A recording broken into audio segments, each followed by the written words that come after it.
ऐसा कोई व्यक्ति नहीं जिसकी इच्छा पूरी हो गई। अनंत इच्छाएं हैं, एक पूरी होती है तो दूसरी शुरू हो जाती है। जिनमें प्रति लाभ लोभ अधिकारी, जितना लाभ होता है उसी रफ्तार से लोभ भी बढ़ता जाता है। जीव के जीवन में काम, काम माने इच्छा। अच्छा, काम खराब भी नहीं है, काम का होना भी जरूरी है। क्यों जरूरी है? काम ना हो तो संसार ही नहीं रहेगा। हमारी आपकी इच्छा से ही ये संसार बढ़ रहा है। ये सारे कार्य जो हो रहे हैं ना, इच्छा हुई कि हमें यज्ञ करना, इच्छा नहीं होती तो कुछ नहीं होता। इच्छा न हो इसलिए परमात्मा को जब इच्छा होती है तभी सृष्टि होती है। सृष्टि प्रक्रिया के क्रम में निवेदन किया जा चुका है।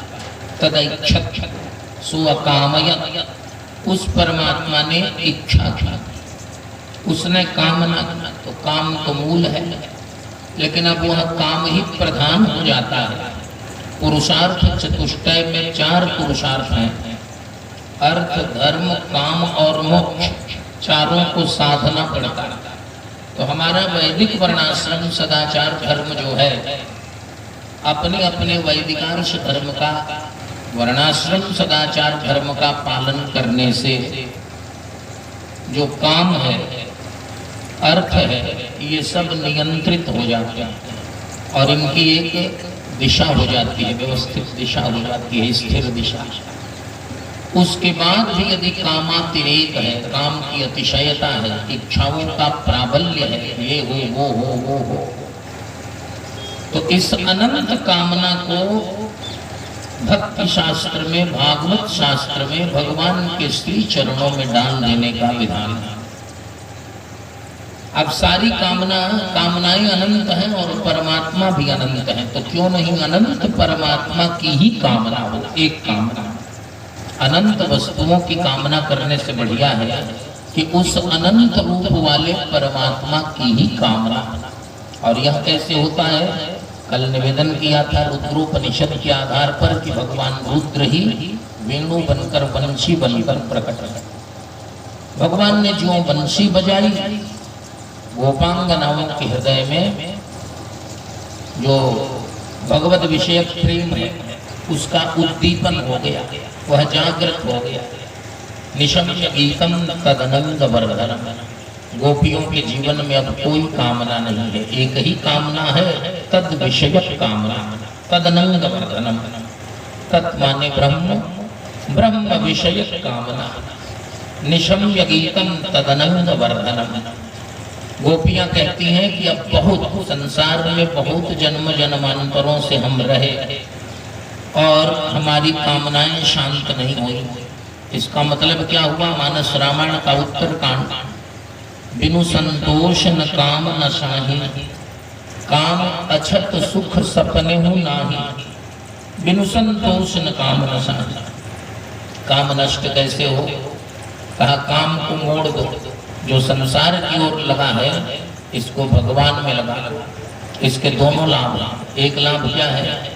जो संसार के काम आपके हमारे वश के नहीं, हमारा घर हमारे वश का नहीं, हमारे बच्चे हमारे वश के नहीं, हमारा शरीर हमारे वश का नहीं है। और जब इन समस्त कामनाओं को भगवान में मिला देते हैं, मोड़ देते हैं, तो ये सारी वस्तुएं भगवान संभालते हैं। ये छूटते नहीं, ये भी पूरे हो जाते हैं, ये भी पूरे। अब कम समयों में ही आज सेवा करनी है, इसलिए सूत्र रूप में इसकी भूमिका रख दी जो कल नहीं कहा था। निशम्य गीतम तदनंद वर्धनम। भागवत जी के आरंभ में भगवान श्री शुकाचार्य कहते हैं, भगवान एवं श्रोतव्य कीर्तितव्य स्मर्तव्य। भगवान का ही श्रवण करो, भगवान का ही कीर्तन करो और भगवान का ही स्मरण करो। गोपियां क्या करती हैं? भगवान की वेणु गीत, भगवान की वंशित ध्वनि का श्रवण करती हैं। निशम्य, निशम्य माने सुनकर। क्या सुनकर? गीतम, वेणु गीत को। वंशी तो जो भगवान श्याम सुंदर ने छेड़ा है, स्वरित किया है, उसे सुनकर गोपियां तदनंद वर्धनम, तद विषयक ब्रह्म विषयक कामनाओं का उनके हृदय में वर्धन होने लगा। वो ब्रह्म विषयक कामना के ज्वार में आ गए। उनके मन में उनकी तरंगायित होने लगी, उनका हृदय हिलोरे मारने लगा। किसके लिए? अत्यंत शीघ्र भगवान को देखने के लिए, भगवान को पाने के लिए, भगवान से मिलने। ऐसी उत्कंठा, ऐसी तीव्रता, ऐसी आतुरता भगवान में जब तक न हो। और इसको उद्दीप्त किया वंशी ने। उद्दीप्त माने जगाया, जागृत किया। धाई धाम काम सब त्यागी। हमारे जीवन की यही स्थिति है कि भगवान में हमारा मन लगता नहीं, लगाए नहीं लगता, समझाए नहीं लगता, किसी भी तरह। गोपांगनाओं का मन अब संसार में नहीं लग रहा है। धाई धाम काम सब त्यागी। दो चीजें हमें बांधती है। धाम, धाम माने घर। बहुत से लोग कहते हैं कि कथा में आने की बड़ी इच्छा है, लेकिन घर छोड़ने लायक है। और ये पता है उन्हें भी कि घर एक दिन छूटना ही है, ये भी तय है। हालांकि आज नहीं छूटेगा, लेकिन घर तो छूटना ही छूटना है। जिस काम के लिए घर छोड़ना आवश्यक है, उस काम के लिए घर नहीं छोड़ सकते, उसके लिए समय नहीं है। और घर जब छूट जाएगा तो ये काम होगा नहीं, कुछ और ही होगा। गोपांगनाओं के हृदय में घर की, धाम की कोई अभिलाषा नहीं। आए धाम और काम, गृह कार्य, तमाम काम है, ये है वो है, कहा ये सब भी नहीं। सबको छोड़कर निशम्य गीतम तदनंद वर्धनम रजस्त्रिय कृष्ण गृहीत मानसा। कामदेव सामने खड़ा है। मैंने कल निवेदन किया था, भगवान बड़े हैं कि काम बड़ा है। लेकिन गोपियां जब दौड़ कर आ रही हैं, ये परम सौभाग्यवती हैं, परम सुंदरी हैं, अनिंद्य हैं। और इन गोपांगनाओं के आने पर इनके हृदय में कौन दिख रहा है? ब्रजस्त्रियः कृष्ण गृहीत मानसा। इनके हृदय में, इनके मानस में भगवान श्याम सुंदर विराजमान। काम का कहीं स्थान ही नहीं है। काम तो वस्तुतः तभी तक रहता है जब तक हृदय में राम नहीं आता। गोस्वामी जी का बड़ा प्रसिद्ध दोहा है, जहाँ राम तह काम नहीं, जहाँ काम तह राम। तुलसी कबहू की रही सकहीं, रवि रजनी इकठाम। सूर्य और रात्रि एक साथ एक जगह रह ही नहीं सकते। सूर्य रहेंगे तो रात्रि नहीं रहेगी, और रात्रि रहेगी तो सूर्य नहीं रहेंगे। तुलसी कबहू की रही सकहीं, रवि रजनी इकठाम। गोपांगनाओं के हृदय में भगवान है। उनके मन, उनके मानस, उनकी चित्त वृत्तियां, उनका अंतःकरण श्री कृष्ण के द्वारा गृहीत, गृहीत माने पकड़ लिया गया, गृहीत माने अनुग्रहित, भगवान के अनुग्रहों से अनुग्रहित हो गया है उनका हृदय। और इसलिए भगवान श्री कृष्ण उनके हृदय में विराजमान है, वही उनके आगे पीछे सब जगह दिखाई दे रहे हैं। इसलिए सीधे सीधे दौड़कर चली गई। भगवान श्री सुखदेव जी महाराज एक और रहस्य की बात बता रहे हैं। आजन्मुरंजन यमलक्षितोद्यमा। समस्त गोपांगनाएं एक दूसरे के साथ ही जा रहे हैं, सब एक साथ जा रहे हैं। आजन्मुरंजन यमलक्षितोद्यमा सयत्र कांतो जवलोल कुंडला। सयत्र कांतो जवलोल कुंडला। एक ही साथ सब दौड़ कर जा रही हैं, लेकिन एक दूसरे को नहीं देख रही हैं,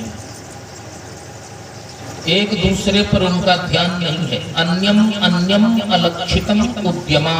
आजन्मुरन्यम यमलक्षितोद्यमा।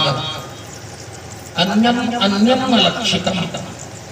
दो लोग हमारे यहाँ एक साथ बैठकर भजन करें तो नजर एक दूसरे पर रहेगी, क्या गलती कर रहा है, क्या सही कर रहा है। दो लोग एक साथ बैठकर पाठ करें तो दूसरा कहेगा कि तुमने इतने अपशब्द, इतने अशुद्ध कहे, वो बिगड़ जाएगा, मुझसे ज्यादा तुम्हारा है, मैं एकदम शुद्ध हूँ। इस झगड़े में भगवान तक पहुंच ही नहीं पाएंगे। तो गोपियां एक साथ जा रही हैं, लेकिन आजन्मुरन्जन यमलक्षितोद्यमा। किसी की एक आंख में काजल है, एक में नहीं, दूसरी टोक नहीं रही, कैसे कैसे आ गई। किसी के एक कान में आभूषण है, दूसरे में नहीं है, क्योंकि जब जो जिस दशा में थी उसी दशा में वंशी ध्वनि सुनते ही दौड़ पड़ी। उस समय तो फिर सजना नहीं, सोच समझ कर जाना नहीं है। ये तो आत्मा और परमात्मा की मिलन है। आत्मा परमात्मा की पुकार को सुनकर दौड़ पड़ती है। गोपांगनाएं दौड़ गई। एक के वस्त्र ठीक से नहीं है, दूसरे की आंखें ठीक नहीं है, तीसरे के हाथ में कुछ और है, मान लो वो बेलन है रोटी बनाने वाली, किसी के हाथ में कुछ और है। ऐसे दौड़ रहे, कैसे कैसे दौड़ी है। एक गाय को खिला रही है, दौड़ गई। एक सांस को खिला रही है, दौड़ गई। एक बच्चे को दूध पिला रही है, दौड़ गई। और काष्ठित हित्वा समुत्सुका, और एक दूध निकाल कर गाय से और अपने घर जा रही है। बीच में रास्ते में उसने बंसी ध्वनि सुनी, वहीं रख दिया, वहीं से दौड़। जो जिस दशा में है उसी दशा में दौड़। लेकिन कोई ये नहीं कहती कि तुम ऐसे क्यों दौड़ी हो, ऐसे क्यों चल रही हो, जाओ ठीक से। नहीं, सबके जीवन में एक ही त्वरा है। इसका निष्कर्ष क्या है? हम जिस दशा में हैं, मृत्यु आती है तो उसी दशा में हो जाती है, और भगवान की कृपा आ जाती है, भक्ति आती है तो उसी दशा में हम बदल जाते हैं। तैयार होने का अवसर दोनों में नहीं है। जब संसार से जाना होगा तो हम यमदूत को नहीं कह सकते कि कुछ देर का समय चाहिए, अभी हमारे तैयार होने में देरी है। और भगवान का बुलावा आएगा, भक्ति आएगी तो भी नहीं कह सकते कि भाई अभी नहीं, चाह कर नहीं कर सकते। विवश होकर सारी गोपांगनाएं विवश होकर भगवान को खींची जाती। ये आकर्षण उनका सबसे बड़ा अनुग्रह है, और इस अनुग्रह, इस वरदान के कारण उन्होंने गोपियों को कृतार्थ किया। अब मैंने निवेदन किया कि अपनी सारी कामनाओं को, अनंत कामनाओं को अनंत परमात्मा में विनियोजित कर दें, विनियोग कर दें उनका। तो होता क्या है, भगवान ने देखा गोपियों के पति मना कर रहे हैं, वार्यमाणा पति भी, उनके पति, उनके पुत्र, उनके भाई, बंधु भी, भ्रातृ भी, ये सब मना कर रहे हैं, मत जाओ, कहाँ जा रही हो, बावरी हो गई हो। लेकिन गोपियां किसी की सुनती नहीं। भगवान ने देखा कि ये घर छोड़कर आ रही है, तो भगवान क्या करते हैं, भगवान गोपी का रूप बनाकर उसके घर में जो सेवा वो कर रही थी वही सेवा शुरू कर। घर भगवान संभालते हैं, परिवार भगवान संभालते हैं, सारी चीजें भगवान संभालते हैं, हमारे आपके वश का नहीं है। भगवान में हम लग गए और हमारे में भगवान लग गए। ये बड़ा विचित्र दशा है।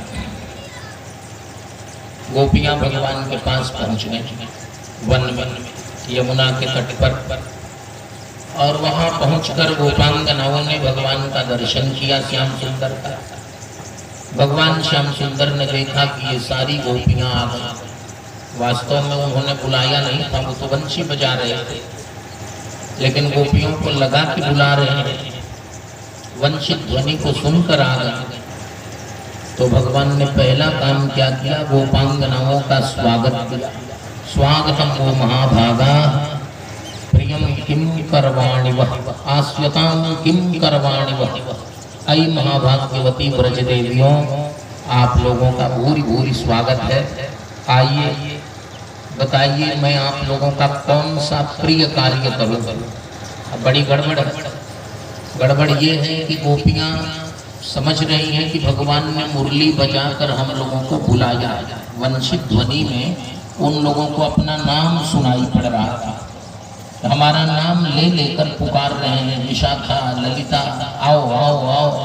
और यहाँ जाने पर जब दौड़ कर गई, घर छोड़ कर गई, घर वालों की उपेक्षा करके गई, तो भगवान पूछ रहे हैं कि यहाँ आना कैसे। किसी को बुला लीजिए, आपके पास आ जाए, उसका स्वागत भी कर लीजिए, आइए बहुत अच्छा लगा, लेकिन ये बताइए कोई काम है, कैसे आना होगा। कितनी बड़ी उसकी फजीहत है। गोपांगनाओं को लगा कि देखो इसने फिर गड़बड़ किया। अरे श्याम सुंदर बुलाए थे तुमने, इसलिए हम दौड़ कर आए हैं। भगवान ने कहा मैंने कहाँ बुलाया, मैं तो किसी को बुलाता नहीं, जो आता है अपने मन से आता है। गोपियां कहती हैं तुम शुरू से झूठ बोलते हो, तुमने बुलाया तो हम दौड़ कर आए, भगवान ने कहा थोड़ी देर के लिए मान लो मैंने बुलाया, तुम्हारी ही बात सही है, मेरी बात मान कर आई हो ना? कहा हाँ। तो अब मैं ही कहता हूँ कोई काम ना हो तो हमारी आपकी भेंट हो गई, आप वापस लौट जाए। भगवान कहते हैं रजन येषा घोर रूपा घोर सत्व निषेवी